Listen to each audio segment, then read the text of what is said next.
Hello, everyone. I'm Joanne Gabriel, and on behalf of Darien Library, I want to welcome you to this evening's program, A Gardener's Guide to Botany with Scott Zona, Ph.D. Tonight, we get to learn about how plants grow, not just how to grow plants. But once you learn a bit about our plant kingdom, you just might look at plants a little bit differently going forward.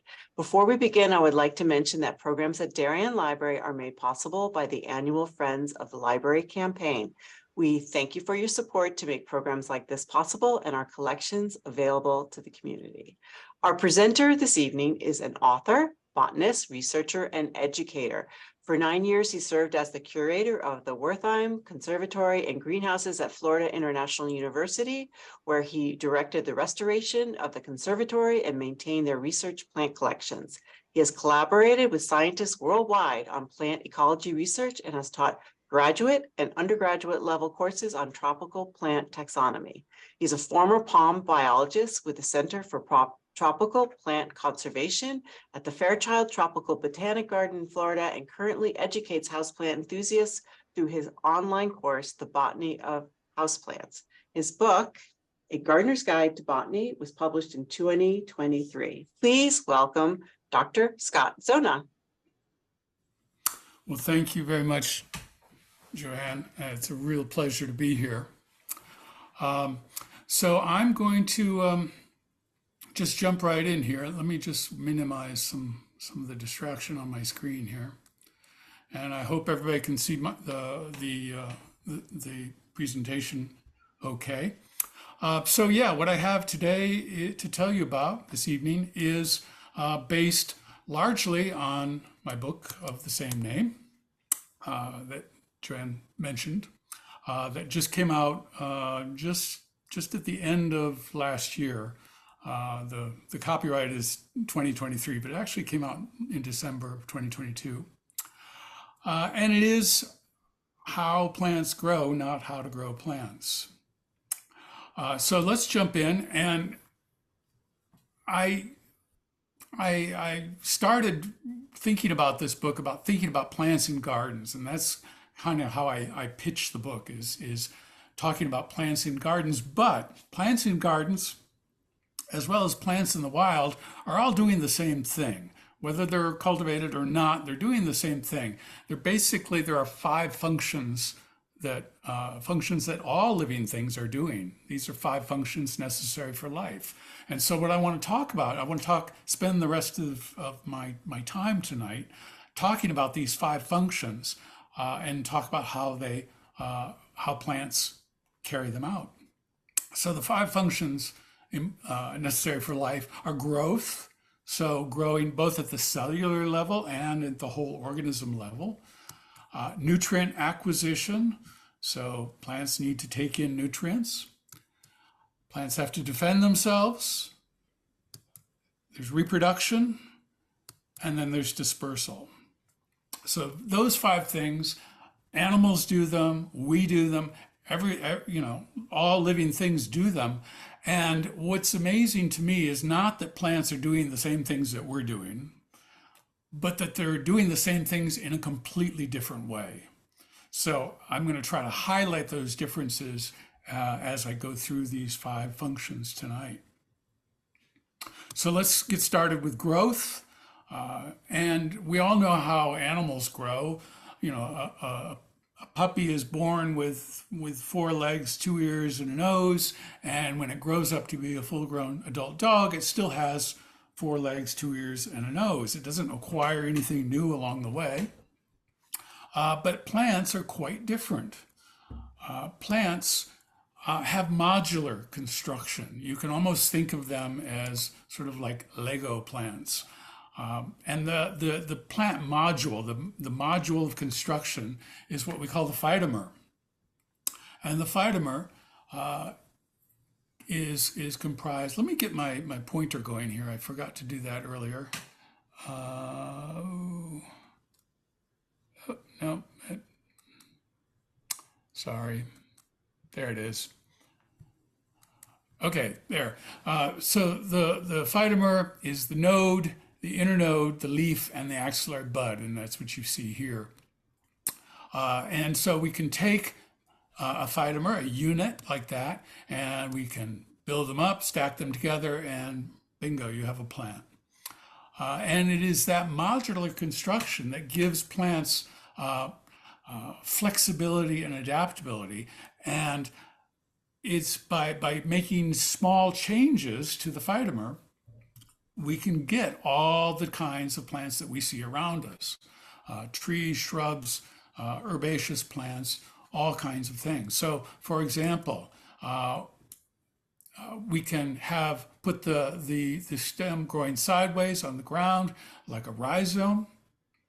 This would be something like what we see in ferns, rhizomatous ferns, or Cattleya orchids, or gingers, all of these things.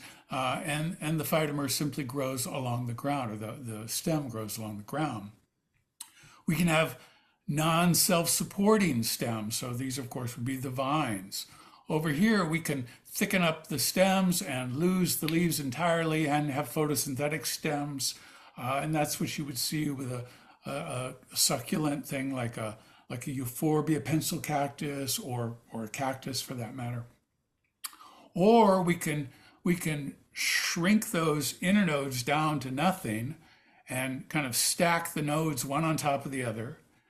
And that's how you would get a rosette plant like a dandelion or an African violet.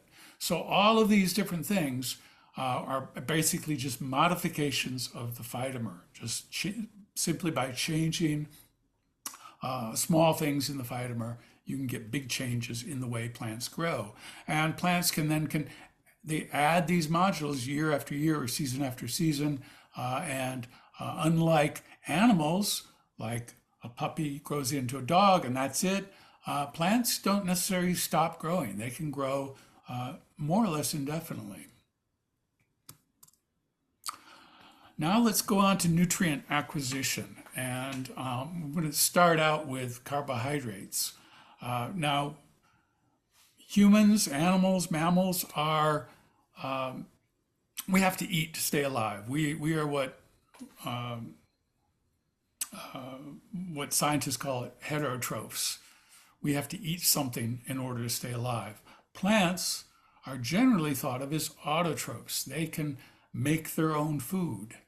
And of course, I'm talking about photosynthesis. Photosynthesis is the most important chemical reaction on the planet.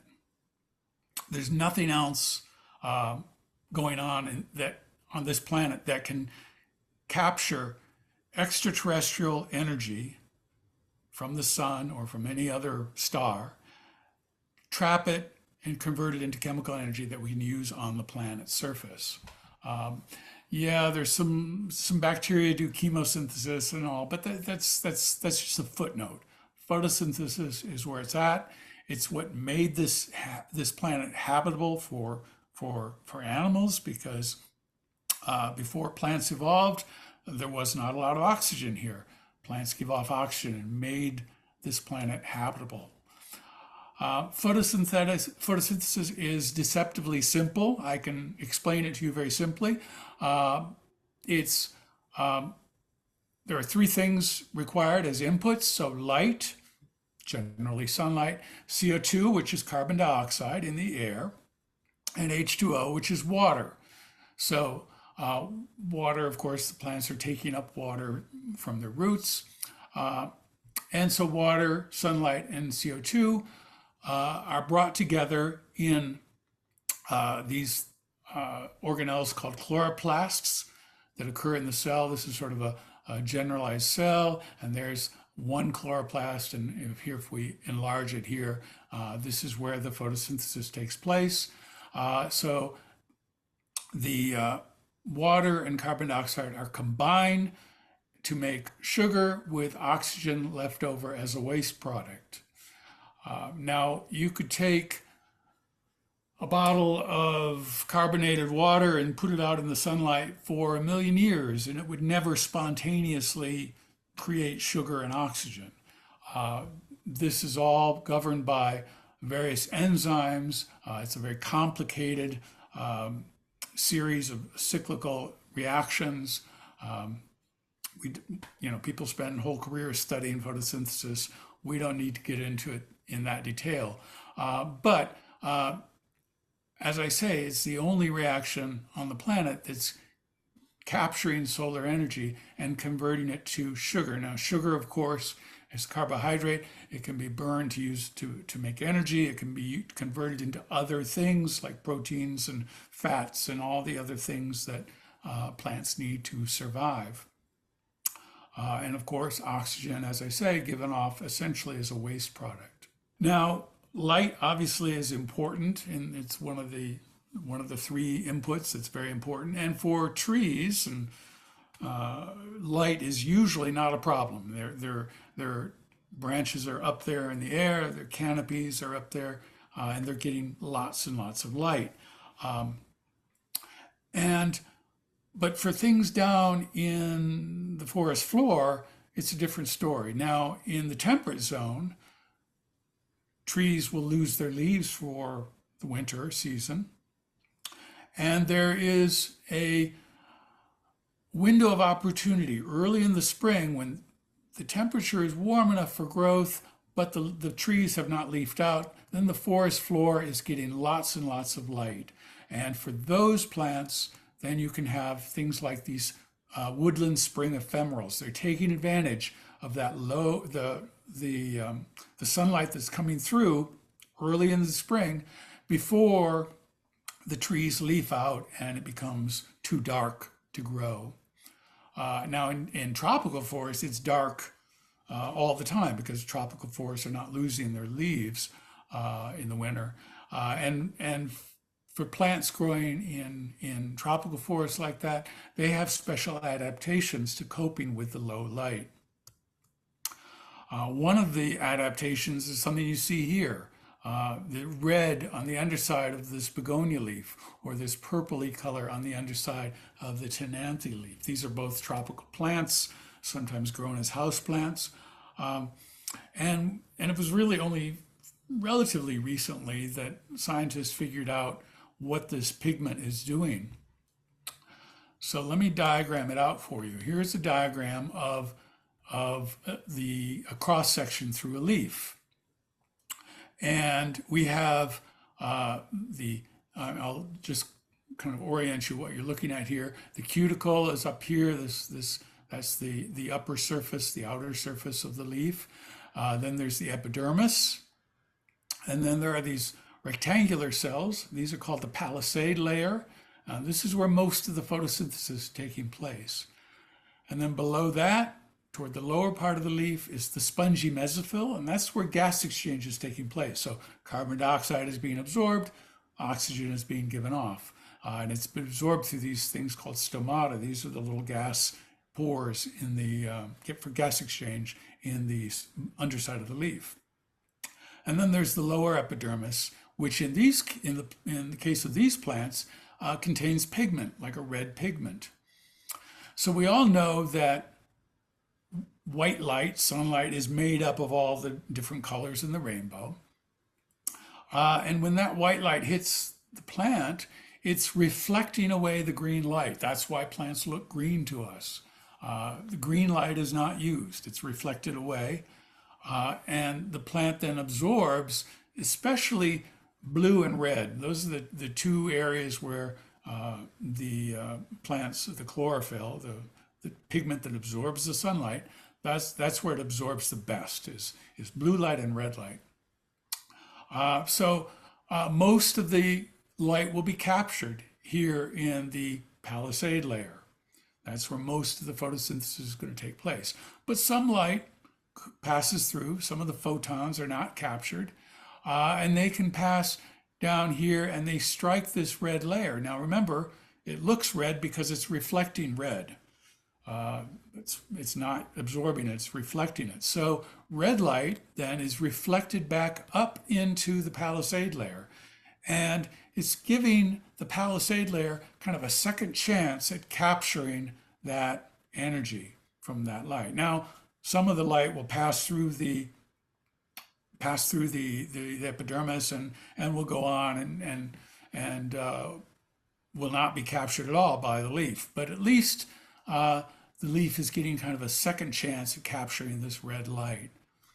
And that is what we believe is this explanation for these red undersides that you see is especially common in plants growing in dark understories where light is really precious and in short supply. So they got to use the light as efficiently as they can. Now we have plants also have to cope with high light. Light can be as damaging to plants as it is to us. It causes problems, skin cancer and all kinds of problems with us. It can cause problems with plants. It can damage the photosynthetic machinery, if I can say that, inside the leaf. If there's too much energy coming in, if there's too much light. So plants have adapted to growing in these areas with high light, like deserts or mountaintops. And they have several strategies for doing that. One strategy is sun-blocking hairs. So these white hairs that you see all over the surface of the leaves of Edelweiss are reflecting a lot of the light before it gets to the leaves below, underneath those white hairs.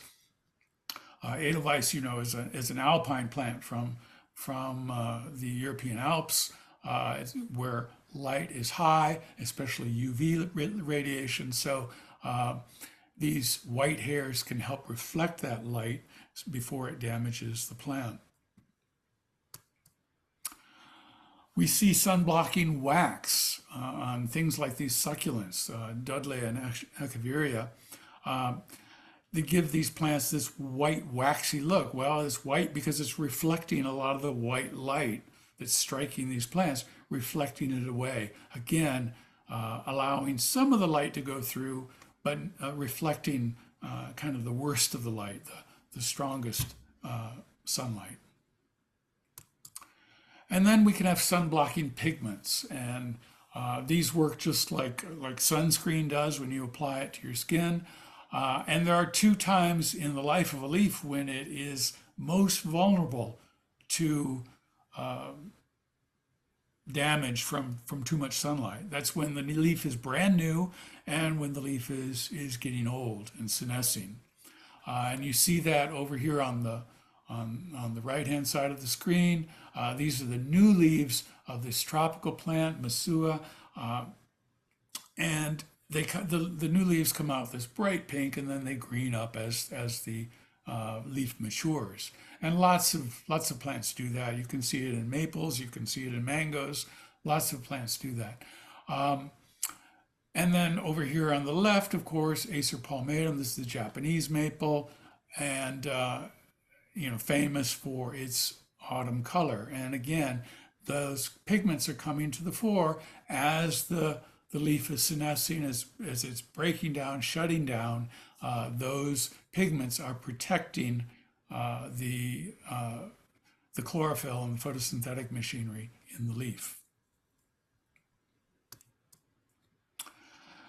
Now let's talk about some other aspects of nutrient acquisition. And there are some plants that are taking steps towards heterotrophy. Now remember, heterotrophy is like us, plants that have to eat something in order to stay alive. And what I have here in the picture is Nepenthes. Nepenthes is one of the tropical pitcher plants from Asia. And it has these pitchers that hold digestive fluids, and the insects fall in, and these are, in fact, carnivorous plants. But you'll notice they're also green plants. They are still photosynthetic. Here in the southeast where I live, we have lots of really cool carnivorous plants. We have native stands of Venus flytrap, we have sundews, and we have the North American pitcher plants, the Sarracenias. And all of these plants are partially heterotrophic. They are trapping and eating insects to get mostly nitrogen, in fact, because they're photosynthetic. They're able to manufacture their sugars, but they still need to get some nutrients from their prey. there are other ways that plants can be partially heterotrophic, and this is one that's fairly common in the tropics. It's not doesn't occur in the temperate zone. These are litter trapping plants, and the plant I'm showing here is what's called the bird's nest fern, Asplenium nidus, and it's an epiphyte. It means it perches up on trees, on the trunks of trees or in the limbs of trees. In this case, it's growing on the trunk of a palm tree. And it's not a parasite. It's not tapping into the palm. It's simply perched on there, just like a bird would perch on a limb. But these ferns have these broad, stiff leaves that are arranged in a funnel, and they trap anything that falls, any of the leaf litter that falls from above. And leaf litter is what biologists call anything that falls from above. So it can be leaves, it can be dead flowers, it can be dead insects, it can be bird poop, it can be anything that falls from above that's going to have nutrients. And it collects in the center of these ferns, and these ferns and these other litter trapping plants are making their own compost pile.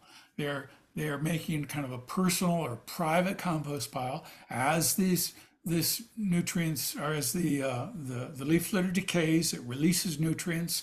They are either absorbed directly through the leaves of the litter trapper, or they leach down into the root zone and are taken up by the roots.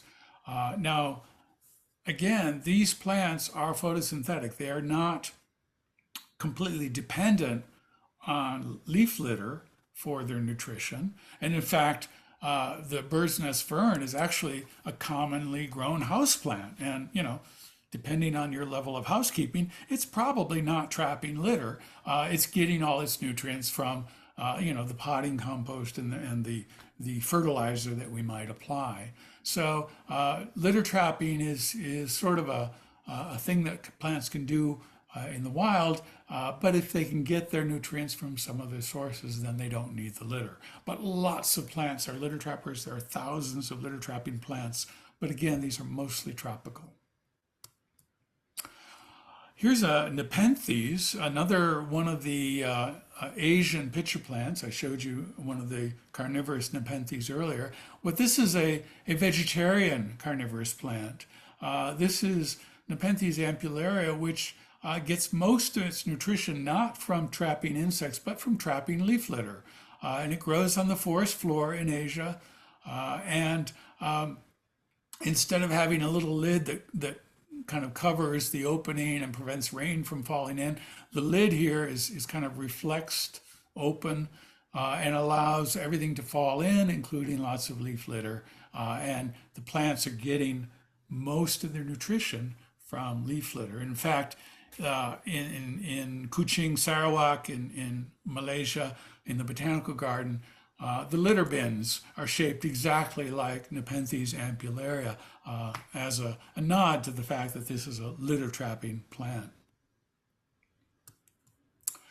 Okay, now let's talk about microheterotrophs and parasites. And these are plants that have taken even additional steps towards heterotrophy. In other words, these are plants that in some cases lack the ability to do photosynthesis. So they're having to get their nutrition completely from other sources. The plants I'm showing here, this is a little gentian called Viraya. This is a tropical mycoheterotroph. I took this photograph in the middle of the day in a forest in Dominica, and you can see just how dark it is in these forests, on the forest floor, even in the middle of the day. But this is a little mycoheterotrophs. It doesn't need sunlight. It's getting its nutrition in a different way. So what are mycoheterotrophs? Well, here's a good example, one that you might be familiar with. I'm sure it grows in Connecticut. This is Monotropa, sometimes called Indian pipe. And it's a little flowering plant. In fact, there's the flower right there. But there's not a speck of green anywhere on this plant. This plant could not photosynthesize if it tried. It does not have the ability.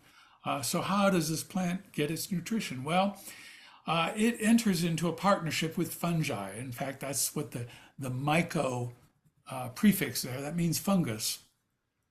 These are plants that are entering into a partnership with fungi. And specifically, they're partnering with fungi that are themselves partnered with trees and shrubs. These are the mycorrhizae fungi. And you may have heard of mycorrhizae fungi. These are fungi that grow on the roots of trees and shrubs, and they help the trees and shrubs take up phosphorus and water.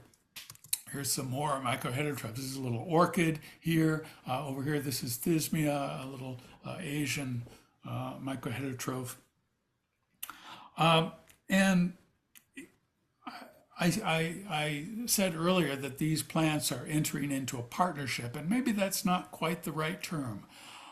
In fact, these plants are probably tapping into the partnership between the trees and the mycorrhizae fungi, and they're tapping in and stealing nutrients without giving anything back in return. So with the tree and the mycorrhizae is giving the tree phosphorus and water, and the tree is giving the fungus carbohydrates. So there's an exchange there. It's a symbiotic relationship. In the case of the mycoheterotrophs, it appears, I mean, they've been very poorly studied, but it certainly appears at this point that they're not giving anything back. It's actually, they're just stealing the nutrients from this other partnership. Now, we can talk about parasitic plants, and biologists break down parasitic plants into two kinds. This is a hemiparasite, and it's hemi means half, so it's half parasitic, and we say that because it's green, it's photosynthesizing, it's making its own carbohydrates, but it is stealing water and minerals from its host plant. But there are other parasites that are called holoparasites. Holo means complete parasites. These parasites have no roots, no leaves, and certainly no photosynthesis. They are completely dependent on their hosts. And when I think of holoparasites, and I think of the genus Rafflesia, and when I think of Rafflesia, I think of my favorite scary movie, Alien. I don't know if you remember Alien from years ago, but there's a scene in there that reminds me exactly of the parasitic plant Rafflesia. Close your eyes now if you don't like movie gore, because this is the scene. You remember it well if you've seen the movie. The parasite erupting from the poor guy's chest. Well, you can open your eyes now. This is exactly what happens with Rafflesia. Rafflesia is a flowering plant that lives entirely inside its host. And in fact, if it's not flowering, you wouldn't even know that the parasite is there. It's completely living completely within its host. And only when it flowers does this flower bud burst forth and create this amazing flower. In fact, the largest flower in the world is Rafflesia arnoldii, and that flower is a good 3 feet, about a meter across. So this is an enormous flower. Not all of them are quite that big. There are other species where the flowers are a bit smaller, but again, they're living entirely within their host, and we see them only when they choose to flower. Rafflesia is one example. There are several genera and various families that are holoparasitic and living completely inside their hosts. So that's kind of the ultimate in heterotrophic. Now let's move on and talk about defense. Plants are literally rooted to one spot. Unlike animals have a fight or flight response. We can fight or we can run away. Plants cannot run away. They have to fight. They are rooted to one spot. They can't evade capture. The herbivores, the plants, the animals that want to eat plants are everywhere. And the plants, you would think, are just sort of sitting ducks. But no, the plants are defending themselves. They are fighting back. And defense comes in three layers. There's a perimeter defense. There's the constitutive defense, which are the defenses that are always present, always on, always working. And then there are the kind of the defense of last resort, the inducible defenses. And those are defenses that are turned on when the plant is under attack. So let me talk about kind of how these things work. Perimeter defenses are just what it says there on the label. They are defending the perimeter. So something like thorns, like we see on Gleditsia is a good example. Spines on the leaf of a holly, another good example of a defending the perimeter. And then prickles, which are epidermal outgrowths like you see on a rose. And, you know, we've all handled roses enough to know that they're a pretty good deterrent. Those things will, you know, they'll stick you and cause pain, and that will definitely keep you away and deter you. But of course, there are lots of herbivores out there that can walk right between those prickles and are completely undeterred. And I'm thinking now of all the insects out there that want to eat roses and eat plants in general. Prickles like that would not deter insects. But of course, perimeter defenses can be scaled down. So look at this. This is the leaf of an Arabidopsis. This is a little plant in the cabbage family. And you know, there's the scale down there. It's 1 millimeter. So these are tiny little hairs, but look how vicious they are. These three-pronged hairs with sharp points on them, that would tear into any soft-bodied caterpillar or something that was trying to crawl onto the leaf. So that's a pretty good perimeter defense at that smaller scale. But of course, there are herbivores and enemies of plants that could, again, walk right through these hairs. And I'm thinking now of fungi and bacteria and all the microbes, and then little things, little arthropods like mites, which are very, very small. They can get through that. So plants have to have the next line of defense, and those would be the constitutive defenses. Now, there's a whole laundry list of defenses that are the constitutive defenses. These are just some of them. And I'm not going to talk about all of them. I'm going to just talk about some of these. So just to kind of give you a flavor of how it works. So things like fibers. We use fibers. This is Manila hemp is a banana relative that has these fibers in its leaves that can be harvested and used in textiles. But likewise, linen, you know, from flax and hemp and sisal and all these things that are fibers in plants that we use. You know, that's good for us, but of course the plants don't have them for our benefit. What are they doing in plants? Well, they're giving plants some stiffness, some rigidity, and that's good. The plants have to be able to stand upright. But they're also very good at deterring herbivores, because most herbivores don't like fibrous, stringy food. They want nice tender leaves to munch on. They don't want something that's full of these fibers. It makes the leaves hard to bite onto. It makes them hard to chew. And the fiber itself is not nutritious. It's indigestible. So a leaf that's full of fibers is not going to be a very nutritious leaf. And moreover, if an animal does try to eat a plant that is fibrous, it's going to take a long time to eat it. It's going to take longer to bite it off and to chew it and to process it. And when it's doing that, that animal itself is vulnerable to its predators. So most herbivores want to be able to kind of eat and run. They don't want to stick around and be vulnerable. So they will bypass leaves that are just too tough and too fibrous. So fibers are a really great defensive system in plants. Resin is another great example. These are two examples from conifers. This is a pine on the right, Araucaria on the left. And resin and also latex functions in a very similar way, although they're very different. But they have this, they function in similar ways. They are both physical defenses and they're chemical defenses. So they're physical in the sense that they flood the wound.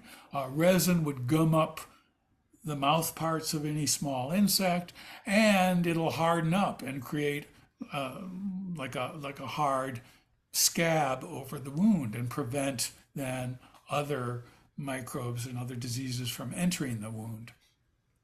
Also, the resin can itself be antimicrobial.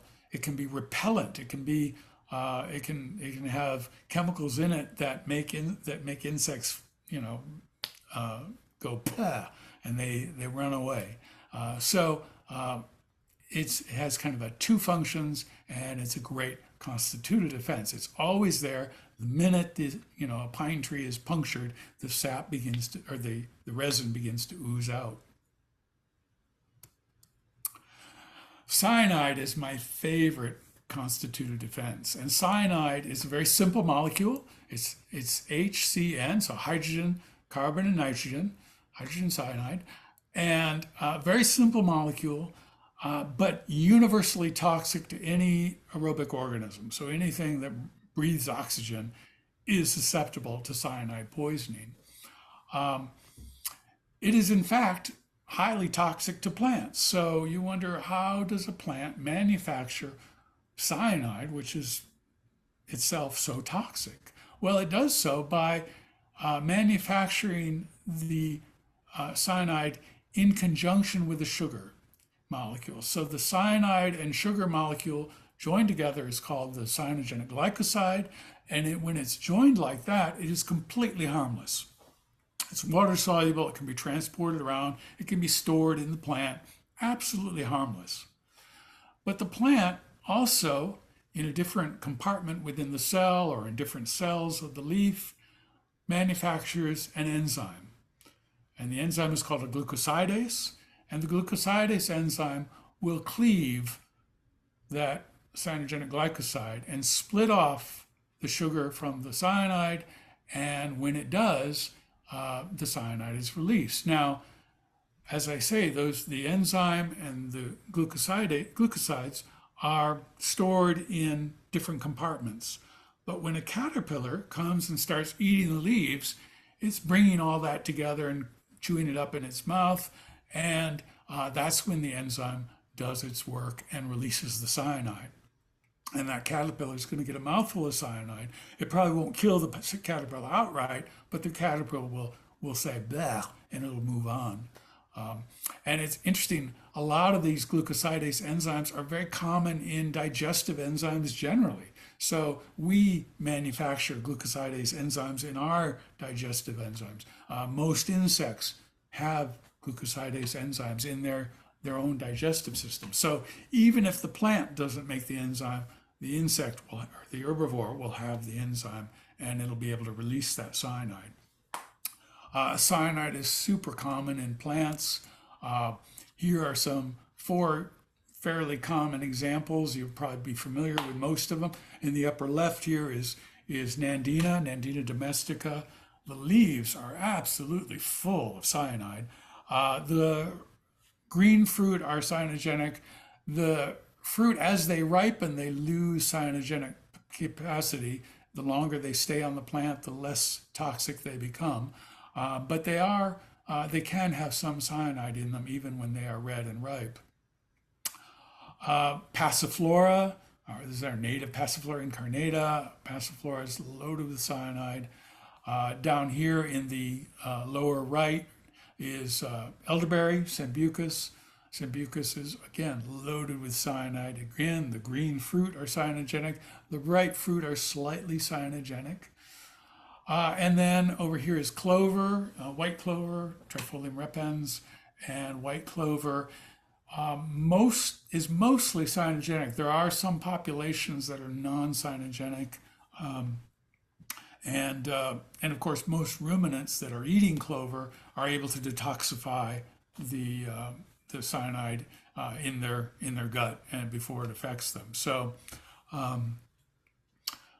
These are, like I say, all very common, and there's lots of cyanogenic. There's cyanogenic ferns, cyanogenic gymnosperms. It's very common in the plant kingdom. Lastly, I want to talk about inducible defenses. So these are the kind of the just-in-time defenses, and they are defenses that are induced by these two chemicals or groups of chemicals, the jasminates and salicylates. These are signaling compounds. And these signaling compounds are given off the minute a plant is under attack. And it gives off these compounds, and that causes the plant then to upregulate all its other defensive compounds. So cyanogenic glycosides, excuse me, alkaloids, terpenes, all the other chemicals that are defensive in a plant will be turned on and upregulated when the plant receives the signal from either the jasminates or salicylates. Now, the very cool thing about these is these chemicals also have a volatile component. So plants that are under attack are giving off this in the air, and amazingly, other plants can sense and detect the jasminates in the air, and they will then upregulate their defensive system. So if a plant is under attack, its neighbors are able to sense that and say, "Ooh, there's an herbivore in the neighborhood. We better boost our defenses and do what they can to defend themselves before they themselves might be under attack." Also, certain predatory insects can sense these chemicals, and they can come in and they are predators of the herbivorous insects, and they'll come in and look for their prey using these volatile chemicals. So this is an area of research that's very hot right now. Lots of people would love to be able to figure out how to cause plants to upregulate their own defenses rather than to have to spray them with insecticides. So in horticulture and agriculture, this is a very hot area of research. Now, let's see, fourth function of life that we want to talk about is reproduction. Of course, that's sex. And we all know how animals do sex, but again, plants have to do it differently. They, again, are literally rooted to one spot. They can't go in search of a mate. They are stuck in one spot. They have to rely on other ways of doing reproduction. And of course, I'm talking about pollination, transferring the pollen, which contains the sperm cells, from one flower or one cone to another flower onto the stigma, where it can germinate and fertilize the ovary. Now, plants rely on a couple of different things. They can rely on wind to carry their pollen around. This is a pine. These are the male cones of a pine, and of course you can see it's releasing clouds of pollen. Wind pollination's very common in the temperate zone. It's sort of a numbers game. If you release enough pollen into the atmosphere, some of it's going to land on a female cone or a female flower. Like I say, it's just a numbers game. A lot of plants, however, rely on animals to carry their pollen from one flower to another, one cone to another. And that's a little more directed. You don't have to make quite as much pollen because in this case, a hoverfly is going to come and collect the pollen and take it to another flower. And another, of course, my favorite pollinator here where I live in North Carolina are the hummingbirds. Hummingbirds are spectacular pollinators, especially in the American tropics.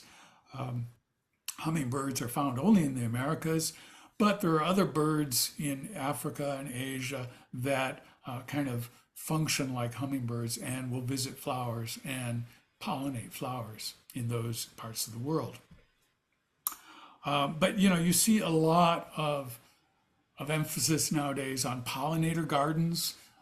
You see lots of blog entries and websites talking up pollinator gardens, and they're usually filled with plants for hummingbirds and butterflies and honeybees, and those are all good things. They're all important pollinators. But the most important pollinators are not those at all. The most important pollinators are, on a worldwide basis, are small moths. I'm not talking about the big sexy hawk moths. I'm talking about the little tiny brown moths that, go unnoticed. And the beetles.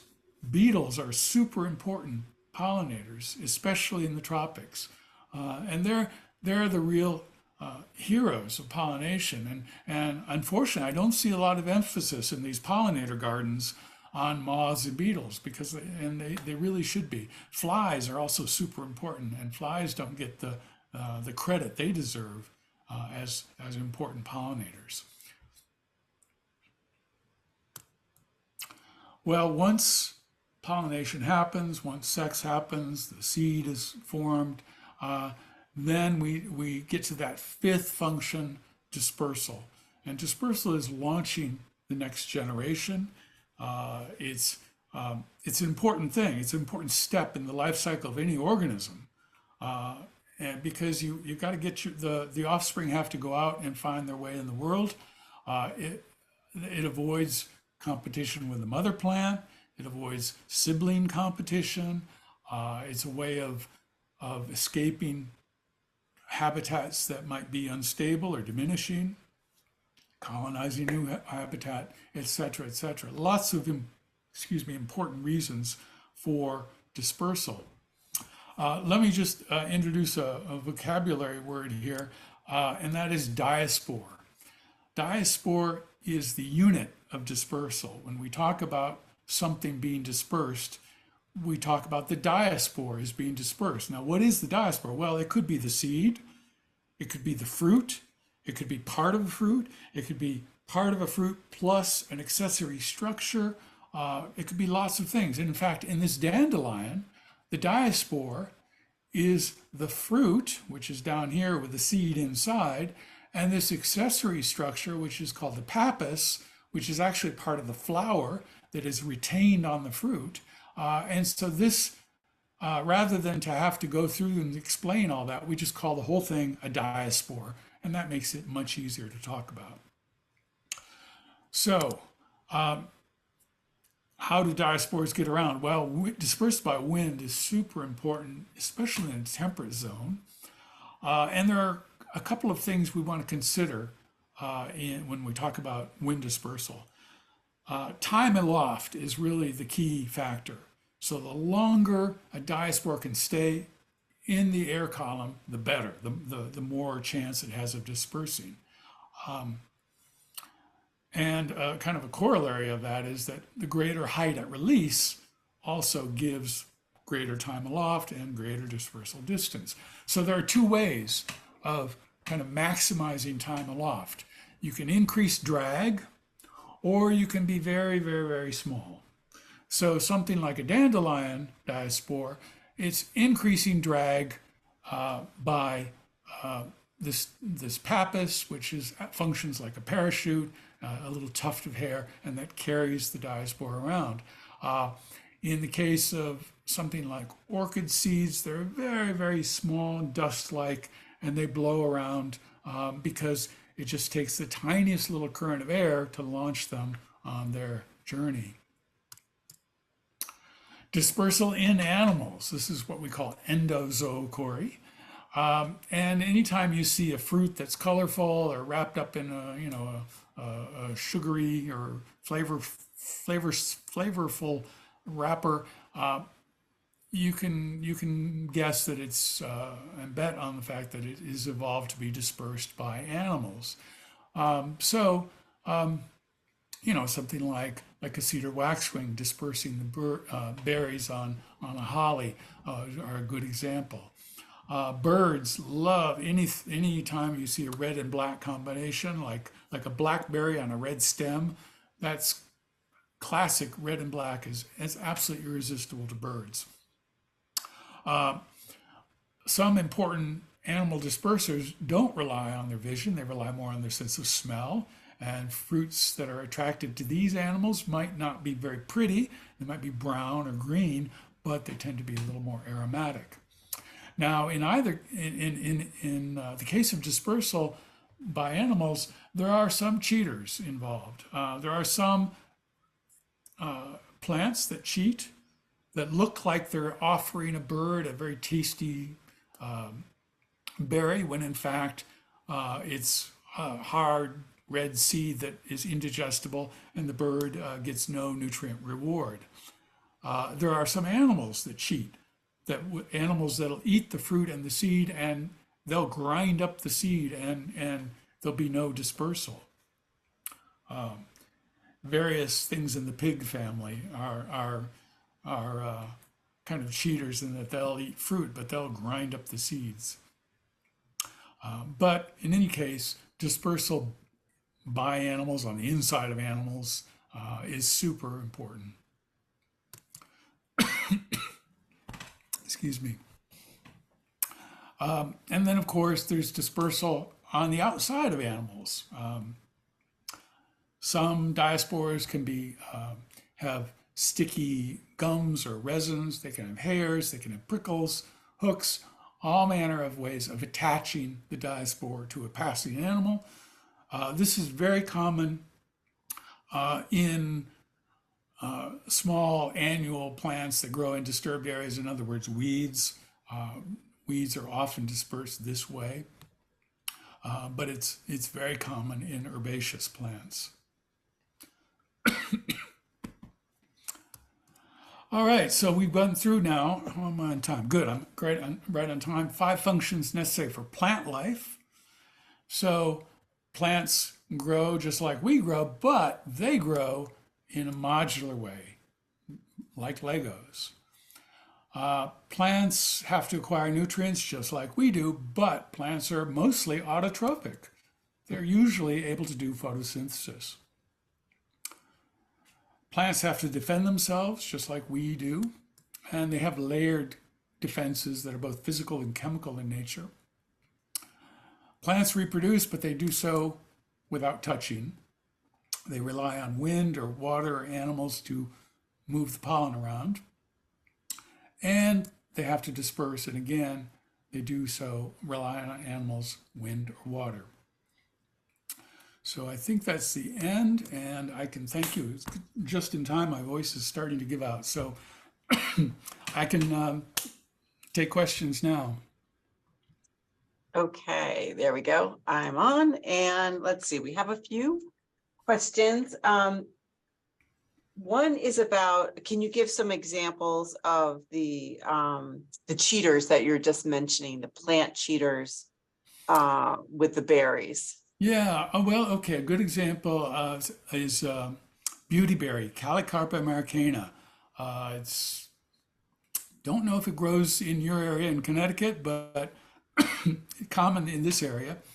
And it has these bright magenta, kind of purple berries. Not really berries, they're called drupes. It's kind of got a stone inside, just like a cherry has a stone in it.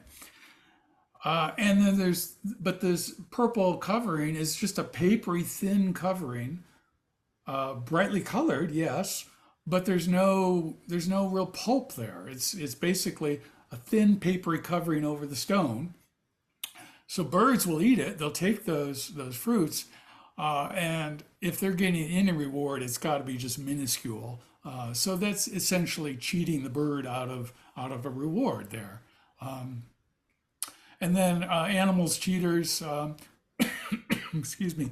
I mentioned pigs being good examples of animals that will eat fruit, but they'll digest the seeds. That's the best example I can think of. Sounds There's, great. yeah, well, okay, let's go on. And can you explain, if you could, I'm fascinated with this phenomena of explosive dispersal in some Oh, yes. plants. There's a weed, and I'm forgetting the name of it, that has that around April, and if you wait too late and you try to pull it out, the seeds will fly. And can you explain how that all happens? Yeah, yeah. In my garden, it's oxalis. Oxalis, the little sorrel, wood sorrel, I think it's called. Um, it has, charming little yellow flowers, but if I wait too long, it forms these little fruits that are green, and the minute you touch them, they explode. Well, they don't really explode. They kind of turn inside out, is basically what they're doing. And when they do, they fling the seeds out. So yeah, lots of plants have that ability to kind of explode, and it's usually something like the pod on a legume. It has fibers going in different directions in the fruit, and as those fibers dry out, they shrink, and as they shrink, they create tension against each other, and eventually that tension will overcome what's holding the fruit together, and it'll pop the fruit open, and that'll spill out the seeds. Something like oxalis, as I mentioned, it's basically the the seed is surrounded by tissue that oh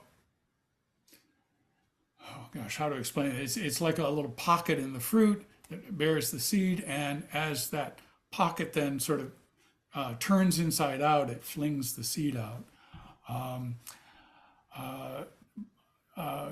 Impatiens does the same thing. Touch me not, or that does the same thing. It has fruits that will kind of turn inside out explosively and fling the Fascinating. seed out. Patron wants to know, a plant's DNA tells it to make red flowers, but where does it get pigment ingredients? Wait, say that again? So a plant's DNA will tell it to make red flowers, but where does it get its pigment ingredients? Well, it manufactures everything it needs. It manufactures the pigments. Um, these are pigments, things like flavonoids, which tend to be the yellows and the oranges, and then anthocyanins, which tend to be the reds and the blues and the purples.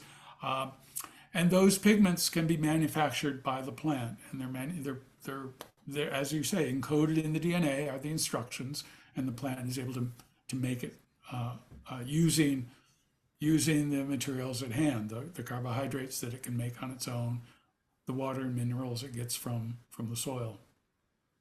Okay, and one person's asking or commenting that they say that sunflowers will follow the sun all day. Is this true? And do all plants do this?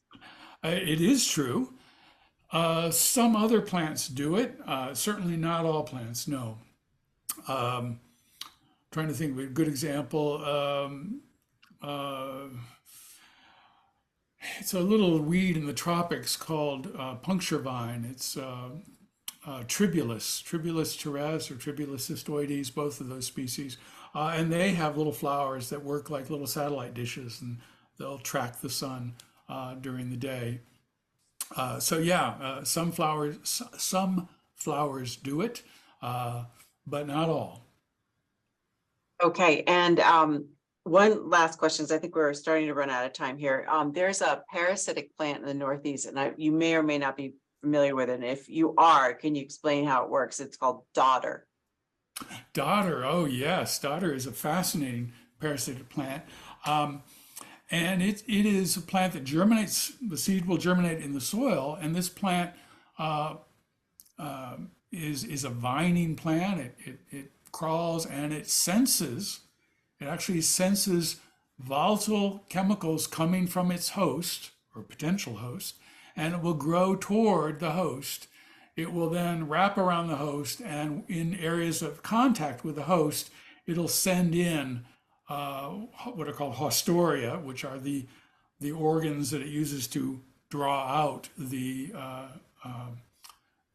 sap from the host. So yeah, dodder is a fascinating parasitic plant. Excellent, excellent, very cool. And I want to give a shout out to you, and also want to just mention, you talked about moths, and Darien Library will be hosting a moth night at Darien Nature Center, where we will be setting up lights and attracting moths and identifying them. And that will be on July 14th, a Friday. If you're not doing anything, please check us out at the Darien Nature Center. And I think that wraps it up for this evening. Thank you so much, Scott. This was fascinating. You're most Look welcome. at botany and all what plants do. I know this is just the tip of the iceberg. Thank you for sharing your wealth of knowledge, and I hope everyone enjoyed it. And maybe we'll get you back again, talk about carnivorous plants. Okay. Anyway, thank you, everyone. Good night.